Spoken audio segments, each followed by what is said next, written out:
The incumbent governor of Edo State, Mr. Gordon Obaseki, announced during his interview on NTA that Edo people will tame the political lions and tigers with their vote on September 19, 2020. He emphasized that it is the only way that is the only way development of Edo State can be sustained. During the interview, he highlighted the importance of several Memorandum of Understanding (MOUs) that had been signed by his government. The governor said you can't go into engagement with private investors without having an understanding with them. He pointed out that the projects that are products of the signed MOUs, among these projects are Osiomo IPP, Edo Modular Refinery. Governor Gordon Obaseki affirmed that the 55 megawatt CCETC Osiomo Independent Power would be switched on by next week. He referred to the project as one of the landmark achievements of the strong partnership that existed between the private sector and the Edo State government, secured on a memorandum of understanding. The governor reiterated that his administration did not abandon any projects, especially those that are beneficial to the people of Edo State. Governor Gordon Obaseki is the PDP flag bearer in the forthcoming gubernatorial election in the state. He is working towards becoming the next governor of Edo State for the second time. As announced by the Independent National Electoral Commission (INEC), the governorship election for Edo State is expected to be conducted by the 19th September. And with what the governor has said, a lot of reactions have been trailing here and there. Okay, forever in Obaseki we stand. Thank you, Mr. Governor, for 20% tax off of this year.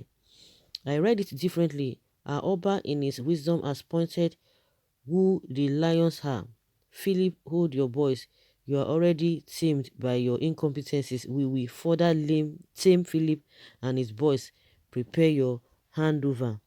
Your Excellency, you had 4 years to win another mandate. Political lions and tigers can't derail an Edo person's resolve to vote right. What gives him or her good life? This may not be the Nigerian case, but it has been my mindset. Good luck to you. God be with you.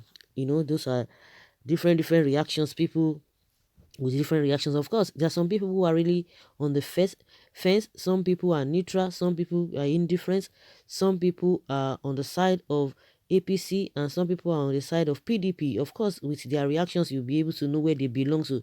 But some people might say, oh, I might not even like this man. I might not whatever. I might not be a fan of this person.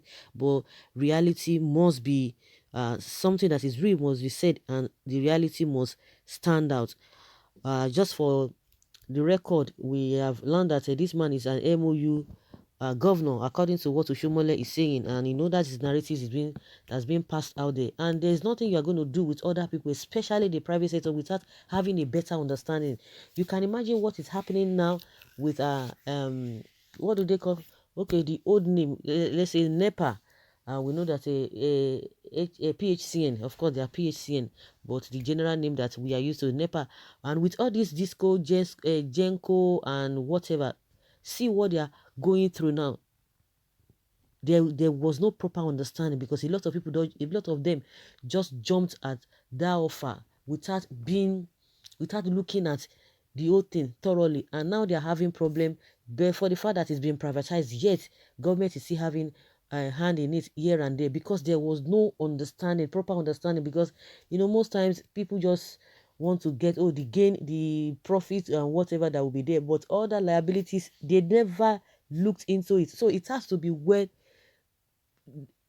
explained, and people have to understand. Those who are coming and you are partnering with, they have to get a better understanding, and it must be documented, because most of the projects, most of the things that a lot of these politicians or governors or whatever have been engaged in, after the governor has left the office, everything will come back to status quo. Everything will be in disarray, and that is when you have a problem. You have problem of a problem of continuity.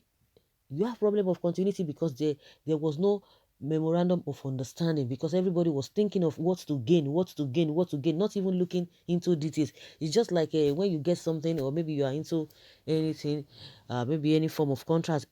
Definitely there are rules and regulations, there are conditions, terms and conditions. Most times people don't even get to know that. You just see the terms and conditions so long. You say, okay, I know that it's going to be good. I mean, maybe it's the whatever is juicy. Okay, you tick it, or you tick the box and say you have agreed to the terms and conditions. But by the time you start having problems, some issues start coming in, you say, no, no, no, no, no, I won't take it, I won't take it. They will tell you and refer you back to the terms and conditions, which you've never taken time to go into deeply. But because of the happiness, because of the juicy benefits, most time, get into such problem. Then by the time they tell you, they say, Mr. Man, oh madam, see, you can't go against you're breaching the contract, the terms of the contract. Go and read the you go back and read the terms and conditions. Then you now begin to say, I never saw it, or I didn't see it, or yeah, I never knew. Then you begin to calm down. So those are the things that have been happening before now.